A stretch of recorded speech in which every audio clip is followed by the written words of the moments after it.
ಸ್ನೇಹಿತರೆ ನಮಸ್ಕಾರ. ನಾನು ರವೀಂದ್ರ ಜೋಶಿ. ನ್ಯಾಷನಲ್ ಹೆರಾಲ್ಡ್ ಕೇಸ್ಗೆ ಸಂಬಂಧಪಟ್ಟ ಹಾಗೆ ಸೋನಿಯಾ ಗಾಂಧಿ, ರಾಹುಲ್ ಗಾಂಧಿ ಮತ್ತು 6 ಜನ ಏನಿದಾರಲ್ಲ ಅವ್ರ ಮೇಲೆ ಮೊನ್ನೆ ಹೊಸ FIR ಹಾಕಿದ್ರು ಅಂತ ಹೇಳಿದ್ನಲ್ಲ, ಎಕನಾಮಿಕ್ ಅಫೆನ್ಸಿವ್ ವಿಂಗ್ ಅಂತೇಳಿ ದಿಲ್ಲಿ ಪೊಲೀಸರು. ಅವರು 6 ಸೆಕ್ಷನ್ಗಳನ್ನು ಹಾಕಿದ್ದಾರೆ. ಸೆಕ್ಷನ್ ಯಾವುವು ಅಂತ ಮೊದಲು ಹೇಳ್ತೀನಿ, ಆಮೇಲೆ ಅದ್ರ ಬಗ್ಗೆ ನೀವು ಚರ್ಚೆ ಮಾಡಿ. ಮೊದಲೇದು 420 ಹಾಕಲಾಗಿದೆ ಇವ್ರ ಮೇಲೆ, IPC ಸೆಕ್ಷನ್ 420. ಈಗ ಭಾರತೀಯ ನ್ಯಾಯ ಸಂಹಿತೆ ಬಂದಿದೆ, ಈ IPC ಯಾಕೆ ಬಂತು ಅಂತ ನೀವು ಕೇಳ್ಬೋದು. ಯಾಕೆಂದರೆ ಈ ಅಪರಾಧ ಸಂಭವಿಸಿದ ಕೇಸ್ ಹಾಕಲಾಯ್ತಲ್ಲ, ಅದು 2014ರಲ್ಲಿ ಸುಬ್ರಹ್ಮಣ್ಯನ್ ಸ್ವಾಮಿಯವರು ಹಾಕಿರುವಂಥ ಮೊಕದ್ದಮೆ. ಹೀಗಾಗಿ IPC ಸೆಕ್ಷನ್ ಪ್ರಕಾರವೇ ಈ ಮೊಕದ್ದಮೆ ನಡೀತಾ ಇರ್ತದೆ. ಹೀಗಾಗಿ ಆ ಇಂಡಿಯನ್ ಪಿನಲ್ ಕೋಡ್ 420 420 ಹಾಕಲಾಗಿದೆ. 420 ಅಂದರೆ ನಿಮ್ಗೆ ಗೊತ್ತಿರೋ ಹಾಗೆ ವಂಚನೆಯ ಪ್ರಕರಣ ಅಂತ. ನಮ್ಮಲ್ಲಿ ಇದನ್ನು ಬೈಗಳದ ರೂಪದಲ್ಲಿ ನಾವು ಬಳಸ್ತೀವಿ. ನಟ್ವರ್ಲಾಲ್ ಅಂತ ಕರೀತಾರೆ, 420 ಇದ್ದಾನ್ರಿ ಅವ ಅಂತಾರೆ. 420 ಅಂದರೆ ಮೋಸ ಮಾಡ್ತಾನೆ ನೀವು ಅಂತ. IPC 420 ಹಾಕಲಾಗಿದೆ ರಾಹುಲ್ ಗಾಂಧಿ, ಸೋನಿಯಾ ಗಾಂಧಿ ಮತ್ತು 6 ಜನರ ಮೇಲೆ.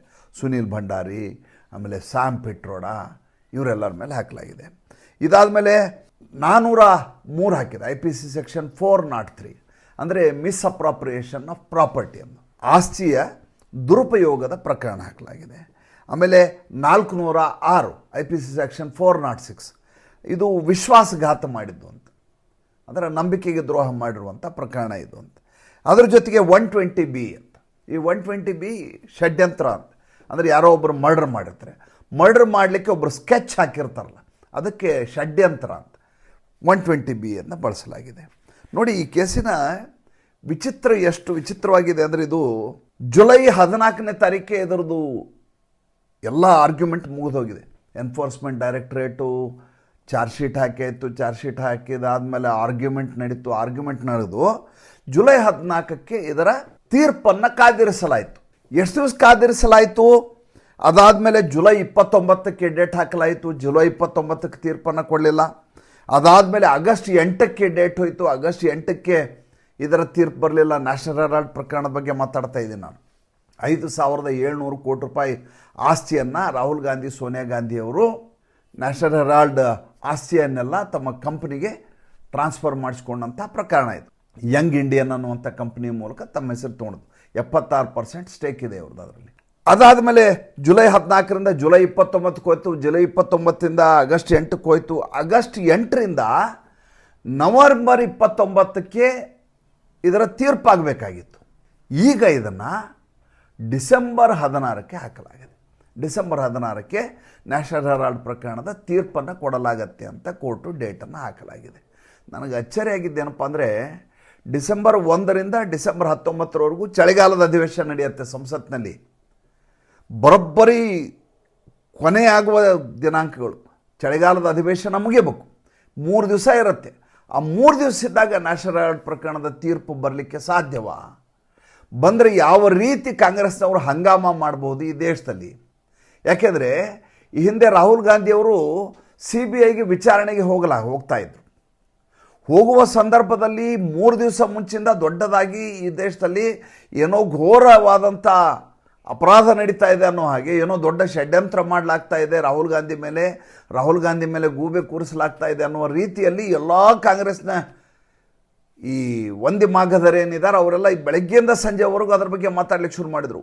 ಇದು ಸೇಡಿನ ರಾಜಕಾರಣ, ಅನಗತ್ಯವಾಗಿ ರಾಹುಲ್ ಗಾಂಧಿಗೆ ವಿಚಾರಣೆಗೆ ಕರೀತಾ ಇದ್ದಾರೆ, CBIನವರು ಈ ರೀತಿ ವಿಚಾರಣೆ ಮಾಡೋದು ಸರಿನಾ ಅಂತೆಲ್ಲ ಬೆಳಗ್ಗೆಯಿಂದ ಸಂಜೆವರೆಗೂ ಎಲ್ಲ ಚಾನಲ್ನಲ್ಲಿ ಅದೇ. ರಾಹುಲ್ ಗಾಂಧಿ ವಿಚಾರಣೆಗೆ ಹೋಗಬೇಕು, ಹೋಗುವ ದಿವಸ ಎಲ್ಲ ಚಾನಲ್ನಲ್ಲಿ ಲೈವ್ ರಾಹುಲ್ ಗಾಂಧಿ ಅವರು CBI ವಿಚಾರಣೆ ಹೋಗ್ತಾ ಇದ್ದಾರೆ, ರಾಹುಲ್ ಗಾಂಧಿ ಅವರು CBI ವಿಚಾರಣೆ ಹೋಗ್ತಾ ಇದ್ದಾರೆ ಅಂತ. ದಿಲ್ಲಿಯಲ್ಲಿರುವಂಥ ಕಾರ್ಯಕರ್ತರನ್ನೆಲ್ಲ ಸೇರಿಸಿ ಎಲ್ಲ ಕಡೆ 4 ದಿಕ್ಕುಗಳಿಂದ ಬಂದು CBI ಕಚೇರಿ ಮೇಲೆ ಮುತ್ತಿಗೆ ಮಾಡುವಂಥ ಪ್ರಯತ್ನ ನಡೀತಾ ಇರೋದೇನು? ಏನು ಜೈಲಿಗೆ ಹಾಕ್ತಾ ಇಲ್ಲ, ಕೇವಲ ನ್ಯಾಷನಲ್ ಹೆರಾಲ್ಡ್ ಪ್ರಕರಣಕ್ಕೆ ಸಂಬಂಧಪಟ್ಟ ಹಾಗೆ ರಾಹುಲ್ ಗಾಂಧಿಯವರ ವಿಚಾರಣೆ ಮಾಡಲಿಕ್ಕೆ. ಆದರೆ ಕಾಂಗ್ರೆಸ್ನವರು ಘೋರ ಅಪರಾಧ ಆದ ರೀತಿಯಲ್ಲಿ ಇದನ್ನು ಬಿಂಬಿಸುವ ಪ್ರಯತ್ನ ಮಾಡಿದರು. ನನಗೆ ನೆನಪಾಗಿದ್ದೇನೆಂದರೆ, ಪಾಪ ನರೇಂದ್ರ ಮೋದಿಯವರು ಗುಜರಾತ್ನ ಚೀಫ್ ಮಿನಿಸ್ಟರ್ ಆಗಿದ್ದರು. ಆದ ಸಂದರ್ಭದಲ್ಲಿ ಒಬ್ಬ ಮುಖ್ಯಮಂತ್ರಿಯಾಗಿ ಅವ್ರನ್ನ CBI ಅವರು ವಿಚಾರಣೆ ಕರೆಯೋರು ಗೋಧ್ರಾ ಹತ್ಯಾಕಾಂಡಕ್ಕೆ ಸಂಬಂಧಪಟ್ಟ ಹಾಗೆ. ಬಾರಿ ಬಾರಿ ನರೇಂದ್ರ ಮೋದಿ ಅವರಿಗೆ ವಿಚಾರಣೆ ಕರೆಯಲಾಗ್ತಾ ಇತ್ತು. ಕಾಂಗ್ರೆಸ್ಸಿನ ಸರ್ಕಾರ, UPA ಸರ್ಕಾರ, ನಿಮ್ಗೆ ಗೊತ್ತಿದೆ. ನರೇಂದ್ರ ಮೋದಿಯವರು ಕಿಂಚಿತ್ತು ಒಂದೇ ಒಂದು ಶಬ್ದವನ್ನು ಆಡಲಾರದೆ ನೇರವಾಗಿ CBI ಕಚೇರಿ ಹೋಗ್ತಾಯಿದ್ರು. 8 ತಾಸು 10 ತಾಸು ಅವರ ವಿಚಾರಣೆ ನಡೀತಾ ಇತ್ತು. ಒಬ್ಬ ಅನಾಮಿಕನ ಹಾಗೆ ಅಜ್ಞಾತ ವ್ಯಕ್ತಿಯ ಹಾಗೆ ಹೋಗಿ ಮುಗಿಸ್ಕೊಂಡು ವಾಪಸ್ ಬರೋರು. ಒಂದು ಸಲ ಒಂದು ಚಾನಲ್ನವ್ರು ಅವ್ರು ಕೇಳಿದರು, ನಿಮಗೇನಾದರೂ CBIನವರು ದುರ್ಬಳಕೆ ಮಾಡ್ಕೊತಾ ಇದ್ದಾರೆ, ಕಾಂಗ್ರೆಸ್ಸು ನಿಮ್ಮ ಮೇಲೆ ಷಡ್ಯಂತ್ರ ಮಾಡ್ತಾ ಇದೆ, ಸೇಡಿನ ರಾಜಕಾರಣ ಮಾಡ್ತಾ ಇದೆ ಅಂತ ಅನಿಸ್ತಾ ಇದೆಯಾ ಅಂತ ಒಂದಷ್ಟು ಮಾಧ್ಯಮದವರು ನರೇಂದ್ರ ಮೋದಿ ಮುಂದೆ ಮೈಕ್ ಹಿಡಿದ್ರು. ನರೇಂದ್ರ ಮೋದಿ ಹೇಳಿದ್ರು, ನನಗೇನು ಹಂಗೆ ಅನಿಸಲ್ವಲ್ಲ, CBIನವ್ರ ಕೆಲಸ ವಿಚಾರಣೆ ಮಾಡೋದು, ಅವರು ವಿಚಾರಣೆ ಮಾಡ್ತಾ ಇದ್ದಾರೆ. ನಾನು ಈ ದೇಶದ ನಾಗರಿಕರಾಗಿ ನನಗೆ ವಿಚಾರಣೆಗೆ ಕರೆದ ಸಂದರ್ಭದಲ್ಲಿ ನಾನು ವಿಚಾರಣೆಗೆ ಹಾಜರಾಗಬೇಕು, ವಿಚಾರಣೆಗೆ ಹಾಜರಾಗ್ತಾ ಇದ್ದೀನಿ, ಅದ್ರ ಮೀರಿ ನಾವು ಇದನ್ನ ಆಲೋಚನೆ ಮಾಡಬಾರ್ದು ಅನ್ನುವಂಥ ಮಾತನ್ನು ನರೇಂದ್ರ ಮೋದಿ ಹೇಳಿದರು. ಇವತ್ತಿಗೂ ನೀವು ಇತಿಹಾಸದ ಪುಟಗಳನ್ನ ತೆಗೆದ್ರೆ, ಯೂಟ್ಯೂಬ್ನ ಹಳೆಯ ಕ್ಲಿಪ್ಪಿಂಗ್ಗಳು ತೆಗೆದ್ರೆ, CBI enquiry of Narendra Modi ಅಂತ ತೆಗೆದ್ರೆ ಈ ಮಾಹಿತಿ ನಿಮಗೆ ಲಭ್ಯ ಆಗುತ್ತೆ. ಆದರೆ ಅದೇ ಕಾಂಗ್ರೆಸ್ಸಿನ ಸೋನಿಯಾ ಗಾಂಧಿ ವಿಚಾರಣೆಗೆ ಹೋಗ್ತಾರೆ ಅಂದರೆ, ಆಕೆಯ ಜೊತೆ ಪ್ರಿಯಾಂಕಾ ವಾಡ್ರಾ ಅವರು ಹೋಗ್ತಾ ಇದ್ದಾರೆ, ಅವರಿಗೆ ಔಷಧಿಗಳನ್ನು ಕೊಡಲಿಕ್ಕೆ ಒಬ್ಬ ಸಹಾಯಕ್ಕೆ ಬೇಕು, ಸೋನಿಯಾ ಗಾಂಧಿ ಅವ್ರನ್ನ ವಿಚಾರಣೆಗೆ ಕರಿಬೇಕಾ ಕರಿಬಾರ್ದ, ಅವ್ರನ್ನ ಕರೆದದ್ದು ದೊಡ್ಡ ಷಡ್ಯಂತ್ರವ, ಇಲ್ಲಿ CBIನ ಮತ್ತು ಎನ್ಫೋರ್ಸ್ಮೆಂಟ್ ಡೈರೆಕ್ಟರೇಟ್ನ ದುರುಪಯೋಗ ಪಡಿಸ್ಕೊಳ್ಳೋ ಕೆಲಸ ನಡೀತಾ ಇದೆ, ಇಂಥದ್ದೊಂದು ಪ್ರೊಪಗಾಂಡವನ್ನು ಸೃಷ್ಟಿ ಮಾಡುವ ಕೆಲಸ ನಡೀತದೆ. ಇನ್ನೂ ಒಂದು ಘಟನೆ ಹೇಳ್ಬಿಡ್ತೀನಿ. ಅಟಲ್ ಬಿಹಾರಿ ವಾಜಪೇಯಿ ಅವರು ಇಂಡಿಯಾ ಶೈನಿಂಗ್ ಹೆಸರಲ್ಲಿ ಚುನಾವಣೆಗೆ ಹೋದರು. ನಾನು ನಿಮ್ಗೆ ಈಗಾಗಲೇ ಈ ಹಿಂದೆ ಹೇಳಿದ್ದೇನೆ, ಪ್ರಮೋದ್ ಮಹಾಜನ್ ಅವರು ಸ್ವಲ್ಪ ಅಡ್ವಾನ್ಸ್ ಆಗಿ ಚುನಾವಣೆಯನ್ನು ಮಾಡಿಸ್ಬಿಡೋಣ, ಯಾಕೆಂದರೆ ಈಗ ನಿಮ್ಮದು ಅತ್ಯಂತ ತುರ್ಯಾವಸ್ಥೆಯಲ್ಲಿ ನಿಮ್ಮ ಕೀರ್ತಿ ಇದೆ. ಈಗ ಭಾರತ ದೇಶದಲ್ಲಿ ಅಟಲ್ ಬಿಹಾರಿ ವಾಜಪೇಯಿ ಅಂದರೆ ಇಂದ್ರ, ಚಂದ್ರ, ದೇವೇಂದ್ರ ಅಂತ ಜನರು ಭಾವಿಸಿದ್ದಾರೆ. ಈಗ ಚುನಾವಣೆ ಮಾಡಿಬಿಟ್ರೆ ನಾವು ಗ್ಯಾರಂಟಿ ಗೆಲ್ತೀವಿ. ಎಲ್ಲ ಸರ್ವೆಗಳು ಹೇಳ್ತಾ ಇದ್ವು ಅಟಲ್ ಬಿಹಾರಿ ವಾಜಪೇಯಿ ಅವರ NDA ಸರ್ಕಾರ ಮತ್ತೆ ಅಧಿಕಾರಕ್ಕೆ ಬರುತ್ತೆ ಅಂತ. ಇಂಡಿಯಾ ಶೈನಿಂಗ್ ಅನ್ನುವಂಥ ಘೋಷವಾಕ್ಯ. ಚುನಾವಣೆ ನಡೀತು. ಚುನಾವಣೆಯಲ್ಲಿ ನಿರೀಕ್ಷೆಯ ಉಲ್ಟಾ ಆಗಿ ಅಟಲ್ ಬಿಹಾರಿ ವಾಜಪೇಯಿ ಸರ್ಕಾರ ಸೋತು ಹೋಗುತ್ತೆ. ಸೋತ 15 ನಿಮಿಷಗಳಲ್ಲಿ ಅಟಲ್ ಬಿಹಾರಿ ವಾಜಪೇಯಿ ಅವರು ರಾಜೀನಾಮೆ ಕೊಟ್ಟು ಹೊರಗೆ ಬರ್ತಾರೆ. ಈ ದೇಶದ ಜನರ ಆಶೋತ್ತರಗಳಿಗೆ ತಲೆಬಾಗಿ, ಜನಾದೇಶಕ್ಕೆ ತಲೆಬಾಗಿ ನಾನು ರಾಜೀನಾಮೆಯನ್ನು ಕೊಡ್ತಾ ಇದ್ದೀನಿ ಅಂತ.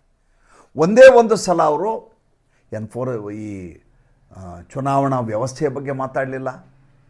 ಒಂದೇ ಒಂದು ಸಲ EVM ಮಷಿನ್ಗಳ ಬಗ್ಗೆ ಯಾವುದ್ರ ಬಗ್ಗೆನೂ ಮಾತಾಡಲಾರದೆ, ಷಡ್ಯಂತ್ರ ಅನ್ನಲಿಲ್ಲ, ಚುನಾವಣೆಯನ್ನು ದುರ್ಬಳಕೆ ಅನ್ನಲಿಲ್ಲ, ಏನೂ ಹೇಳಲಿಲ್ಲ, ರಾಜೀನಾಮೆ ಕೊಟ್ಟು ಹೊರಗೆ ಬಂದರು. ಜಗತ್ತಿನ ಎಲ್ಲ ಮಾಧ್ಯಮದವರು ಕಂಗಾಲಾಗ್ಬಿಟ್ರು. ಒಬ್ಬ ಪ್ರಧಾನಮಂತ್ರಿ ಈ ರೀತಿಯಾದಂಥ ವಿರಕ್ತ ಮನಸ್ಥಿತಿಯನ್ನು ಹೊಂದಲಿಕ್ಕೆ ಸಾಧ್ಯ, ಸಮಚಿತ್ತದ ಮನಸ್ಥಿತಿಯನ್ನು ಹೊಂದಲಿಕ್ಕೆ ಸಾಧ್ಯವಾ ಅಂಥೇಳಿ. ಅದೇ ಕಾಂಗ್ರೆಸ್ನಲ್ಲಿ ಇವ್ರು ಯಾರಾದರೂ ಸೋತ್ರೆ ಯಾವ ಮಟ್ಟಿಗೆ ಅದನ್ನು ದೊಡ್ಡದಾಗಿ ಬಿಂಬಿಸಲಾಗತ್ತೆ ಅಂದರೆ, ಚುನಾವಣೆಯ ದುರ್ಬಳಕೆ ಆಗಿದೆ, ನರೇಂದ್ರ ಮೋದಿಯವರು ನಮ್ಮ ಮೇಲೆ ಈ ರೀತಿಯಾದಂಥ ದೊಡ್ಡ ಷಡ್ಯಂತ್ರ ಮಾಡಿ ಚುನಾವಣೆಯಲ್ಲಿ ಸೋಲಿಸಿದ್ದಾರೆ, EVM ಸರಿ ಇಲ್ಲ, ಏನೇ ಹೇಳಲಿಕ್ಕೆ ಸಾಧ್ಯವೋ ಎಲ್ಲ ಹೇಳ್ತಾರೆ. ನನಗೆ ಭಾಳ ಮಜಾ ಅನಿಸಿದ್ದು, ನವೆಂಬರ್ 29ಕ್ಕೆ ಜಡ್ಜ್ಮೆಂಟ್ ಬರಬೇಕು. ಸೋನಿಯಾ ಗಾಂಧಿ, ರಾಹುಲ್ ಗಾಂಧಿ ಆರೋಪಿಗಳಿದರಲ್ಲಿ. ಸ್ಯಾಮ್ ಪಿಟ್ರೋಡಾ ಆರೋಪಿ, ಸುಮನ್ ದುಬೆ ಆರೋಪಿ. ಸುಮನ್ ದುಬೆ ತೀರ್ಕೊಂಡ್ರು. ಇನ್ನೂ ಮಜಾ ಇದೆ ನೋಡಿ, ಯಾವ ಡಾಟೆಕ್ಸ್ ಮರ್ಚೆಂಡೈಸ್ ಅನ್ನುವ ಕಂಪ್ನಿ ಇದೆ, ನಿನ್ನೆ ಇಂಡಿಯಾ ಟುಡೇ ಅವರು ಒಂದು ರಿಪೋರ್ಟ್ ಮಾಡಿದ್ದಾರೆ. ಅದರಿಂದ 1 ಕೋಟಿ ರೂಪಾಯಿ ಇವ್ರು ದುಡ್ಡು ತೊಗೊಂಡು ಅದನ್ನು 50 ಲಕ್ಷ ರೂಪಾಯಿ AJಯಲ್ಲಿ ಕೊಟ್ಟಿದ್ದಾರೆ ಸೋನಿಯಾ ಗಾಂಧಿ ಅವರು. ಆ ಡಾಟೆಕ್ಸ್ ಇಂಡಿಯಾ ಕಂಪ್ನಿ ಎಲ್ಲಿದೆ ಅಂತ ಇಂಡಿಯಾ ಟುಡೇ ಅವರು ಹುಡುಕೊಂಡು ಹೋದರೆ, ಕಲ್ಕತ್ತಾದಲ್ಲಿ ಒಂದು ಸಿಂಗಲ್ ಬೆಡ್ರೂಮ್ ಫ್ಲ್ಯಾಟ್, ಅದು ಒಂದು ಹಾಲು, ಒಂದು ಕಿಚನ್ನು, ಒಂದು ಬೆಡ್ರೂಮ್, ಅದಕ್ಕೆ ಡಾಟೆಕ್ಸ್ ಮರ್ಚೆಂಡೈಸ್ ಅಂತ ಹೆಸರು ಹಾಕಿ ಒಂದು ಗೆಸ್ಟ್ ಹೌಸನ್ನು, ಒಂದು ಫರ್ಜಿ ಕಂಪ್ನಿಯನ್ನು ತೋರಿಸ್ತಾರೆ. ಆ ಕಂಪ್ನಿಯವರು 1 ಕೋಟಿ ರೂಪಾಯಿ ಸೋನಿಯಾ ಗಾಂಧಿ ಕೊಡ್ತಾರೆ. ಅದರದ್ದು 50 ಲಕ್ಷ ರೂಪಾಯಿ ತೆಗೆದವರು AJL ಕಂಪ್ನಿ ಕೊಡ್ತಾರೆ, ಯಂಗ್ ಇಂಡಿಯನ್ದಿಂದ. ಆ AJL ಕಂಪ್ನಿಯವರು ಅದನ್ನು ಯಂಗ್ ಇಂಡಿಯನ್ಗೆ ಕಂಪ್ನಿಯನ್ನು ಟ್ರಾನ್ಸ್ಫರ್ ಮಾಡ್ತಾರೆ, 5700 ಕೋಟಿ ರೂಪಾಯಿ ಆಸ್ತಿಯ ಕಂಪ್ನಿಯನ್ನು. ಕೊಟ್ಟವ್ರು ಯಾರು? ಸೋನಿಯಾ ಗಾಂಧಿ. ತೊಗೊಂಡವ್ರು ಯಾರು? ಸೋನಿಯಾ ಗಾಂಧಿ. AJL ಕಂಪ್ನಿ ಮಾಲಕರು Sonia Gandhi, Young Indian company ಮಾಲಕರು ಸೋನಿಯಾ ಗಾಂಧಿ. ಸೋನಿಯಾ ಗಾಂಧಿಯವರು ಸೋನಿಯಾ ಗಾಂಧಿಗೆ ದುಡ್ಡು ಕೊಡ್ತಾರೆ, ಸೋನಿಯಾ ಗಾಂಧಿಯವರು ಸೋನಿಯಾ ಗಾಂಧಿಯವರ ಕಂಪ್ನಿಯನ್ನು ಮಾರಾಟ ಮಾಡ್ತಾರೆ. ಎಂಥ ವಿಚಿತ್ರ, ಎಂಥ ಕೇಸ್ ನೋಡ್ರಿ ಇದು. ನಾನು ನಿಮ್ಗೆ ಹೇಳ್ತಾ ಇದ್ದೆ, ನವೆಂಬರ್ 29ಕ್ಕೆ ಜಡ್ಜ್ಮೆಂಟ್ ಇದೆ ಅಂತ. ಹಾಗೆ ಡೇಟ್ ಹಾಕಿದ್ದೆ ಯಾವಾಗ? ಆಗಸ್ಟ್ 8ಕ್ಕೆ. ಸರಿಯಾಗಿ ಜಡ್ಜ್ಮೆಂಟ್ ಬರುವ ಸಂದರ್ಭದಲ್ಲಿ ಸೋನಿಯಾ ಗಾಂಧಿ ಮತ್ತು ಪ್ರಿಯಾಂಕಾ ವಾಡ್ರಾ ದುಬೈನಲ್ಲಿದ್ದಾರೆ, ಬುರ್ಜ್ ಖಲೀಫಾ ಎದುರುಗಡೆ ಕೂತಿದ್ದಾರೆ. ಇವರು ಇವತ್ತು ಸೋಷಿಯಲ್ ಮೀಡಿಯಾ ಎಷ್ಟು ಫಾಸ್ಟಾಗಿರುತ್ತೆ ಅಂದರೆ, ನೀವು ಎಷ್ಟೇ ಕದ್ದು ಎಲ್ಲಿ ಬೇಕಾದರೂ ಹೋಗಿ ಅಲ್ಲಿರುವಂಥ ಯಾರಾದರೂ ಒಬ್ಬರು ಜನ ತೆಗೆದು ಫೋಟೋ ತೆಗೆದಿರ್ತಾರೆ. ಇವ್ರನ್ನ ಸ್ವಾಗತಿಸಲಿಕ್ಕೆ ಅಲ್ಲಿ ರಾಬರ್ಟ್ ವಾಡ್ರಾ ಹೋಗಿ ಕೂತಿದ್ದಾರೆ.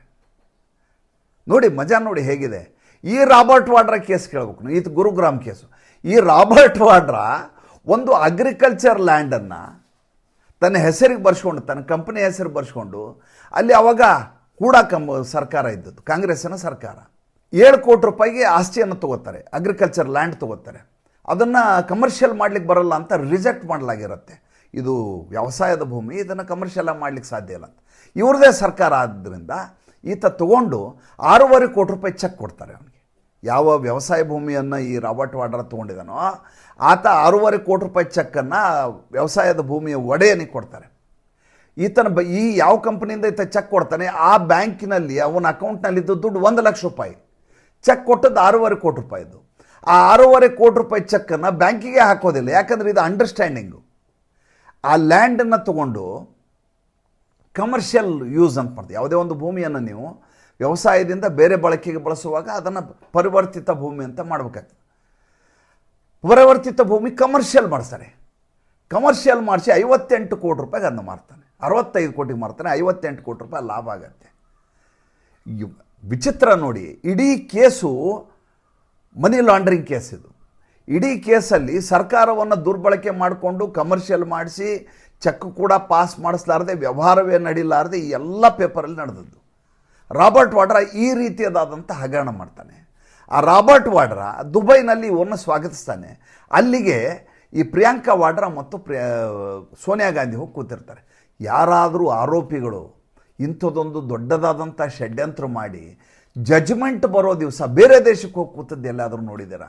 ನೋಡಿ, ಇವ್ರಿಗಿರೋ ಸೆಕ್ಯೂರಿಟಿ ಯಾರ್ದು ಅಂದರೆ, ಅಮಿತ್ ಶಾ ಆಗಿರುವಂಥ ಸೆಕ್ಯೂರಿಟಿ ಯಾವುದಿದೆ, ಆ ಅಮಿತ್ ಶಾ ಆಗಿರುವಂಥ ಸರಿಸಮನಾದಂಥ ಸೆಕ್ಯೂರಿಟಿಯನ್ನು ಈ ಸೋನಿಯಾ ಗಾಂಧಿಗೂ ಕೊಡಲಾಗಿದೆ, ಪ್ರಿಯಾಂಕಾ ವಾಡ್ರಾ ಕೊಡಲಾಗಿದೆ, ರಾಹುಲ್ ಗಾಂಧಿಗೂ ಕೊಡಲಾಗಿದೆ. ರಾಹುಲ್ ಗಾಂಧಿಗೆ ಹೆಚ್ಚುವರಿ ಸೆಕ್ಯೂರಿಟಿ ಇದೆ ಈಗ, ಯಾಕಂದ್ರೆ ಆತ ಲೀಡರ್ ಆಫ್ ಅಪೋಸಿಷನ್ ಆಗಿರೋದ್ರಿಂದ.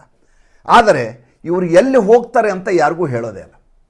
ಒಂದು ಸಲ ರಾಬರ್ಟ್ ವಾಡ್ರಾ ಸುಳ್ಳು ಹೇಳಿ ಈ ರೀತಿ ಹೋದಾಗ ಆತನನ್ನು ಹಿಡಿದು ಹಾಕಲಾಗತ್ತೆ. ನೀನು ಲಂಡನ್ ಹೋಗ್ತೇನೆ ಅಂತ ದುಬೈಗೆ ಹೋಗಿದೆಯಾ ಅಂತ. ಈತ ಏನು ದಾಖಲೆ ತೋರಿಸ್ತಾರೆ ಅಂದರೆ, ನಂಗೆ ದುಬೈನಲ್ಲಿ ಹುಷಾರಿಲ್ಲ, ನಂದು ಅಲ್ಲಿಂದ ಮುಂದೆ ಪಾಸ್ ಆಗಬೇಕಾಗಿತ್ತು, ನಾನು ಟ್ರಾನ್ಸಿಟ್ ಇತ್ತು, ಹುಷಾರಿಲ್ಲ ಅಂತ ಇಲ್ಲೇ ಉಳ್ಕೊಂಡಿದ್ದೆ. ದುಬೈನಲ್ಲಿ ಈತನದು 40ರಿಂದ 50 ಕೋಟಿ ರೂಪಾಯಿ ಬೆಲೆ ಬಾಳುವ ಅಪಾರ್ಟ್ಮೆಂಟ್ಗಳಿದ್ದಾವೆ. ಈತನು ಸೋನಿಯಾ ಗಾಂಧಿ ಮಾಡಿಸ್ಕೊಟ್ಟಿದ್ದಾರೆ. ಒಬ್ಬ ಪಾತ್ರೆ ಮಾರುವ ರಾಬರ್ಟ್ ವಾಡ್ರಾ ರಾಜೀವ್ ಗಾಂಧಿ ಸಾವಿನ ಸಂದರ್ಭದಲ್ಲಿ ಪ್ರಿಯಾಂಕಾ ವಾಡ್ರಾಗೆ ಹತ್ತಿರಾಗಿ, ಮುಂದೆ ಈತ ಪಾತ್ರೆ ಮಾರೋ ವ್ಯಕ್ತಿ ಪ್ರೈವೇಟ್ ಜೆಟ್ಟನ್ನು ಇಟ್ಕೋತಾರೆ, ದುಬೈನಲ್ಲಿ ಆಸ್ತಿ ಮಾಡ್ತಾರೆ, ಇವ್ರ ಕುಟುಂಬದವ್ರು ಹೋಗಿ ಅಲ್ಲಿರ್ತಾರೆ. ಯಾವಾಗ ಇಂಥ ಧೈರ್ಯ ಬರುತ್ತೆ ಇವ್ರಿಗೆಲ್ಲ ಅಂದರೆ, ಯಾವಾಗ ನಮ್ಮನ್ನು ಯಾರೂ ಪ್ರಶ್ನೆ ಮಾಡೋದಿಲ್ಲ ಅನ್ನುವಂಥ ಮನಸ್ಥಿತಿಗೆ ಬರ್ತಾರೋ, ಯಾವಾಗ ಇವ್ರ ಸುತ್ತಮುತ್ತಲಿರುವಂಥ ಚಂಡಾಳ ಚೌಕಳಿಗೆ ಇರ್ತಾವಲ್ಲ, ಅವರೆಲ್ಲ ಯಾವಾಗ ನಿಮ್ಮನ್ನು ಬಿಟ್ಟರೆ ಯಾರೂ ಇಲ್ಲ ರೀ, ನೀವು ಸೋಲಿಕ್ಕೆ ಸಾಧ್ಯನೇ ಇಲ್ಲ, ನೀವೇ ಎಲ್ಲ ನಡೆಸೋದು, ನಿಮ್ಮ ಮೇಲೆ ಯಾರೂ ಕೇಸ್ ಹಾಕಲ್ಲ ಅನ್ನುವಂಥ ಸುಳ್ಳುಗಳನ್ನು ಭ್ರಮೆಯಲ್ಲಿ ಇವ್ರನ್ನ ತೇಲುವ ಹಾಗೆ ಮಾಡ್ತಾರಲ್ಲ, ಆವಾಗ ಈ ನ್ಯಾಷನಲ್ ಹೆರಾಲ್ಡ್ ಅಂತ ಪ್ರಕರಣಗಳಾಗ್ತವೆ. ಆವಾಗ ಈ ರೀತಿಯಾದಂಥ ಅವ್ಯವಹಾರಗಳು ನಡೀತವೆ. ಆದರೆ ಇವತ್ತು ನರೇಂದ್ರ ಮೋದಿಯವರ ಸರ್ಕಾರ ಇದು, ಅಮಿತ್ ಶಾ ಅಂತ ಸರ್ಕಾರ ಇರೋದು. ಈಗ ಈ ರೀತಿಯ ಫ್ರಾಡ್ಗಳನ್ನು ಮಾಡಿ ಬಚಾವಾಗಲಿಕ್ಕಂತೂ ಸಾಧ್ಯ ಇಲ್ಲ.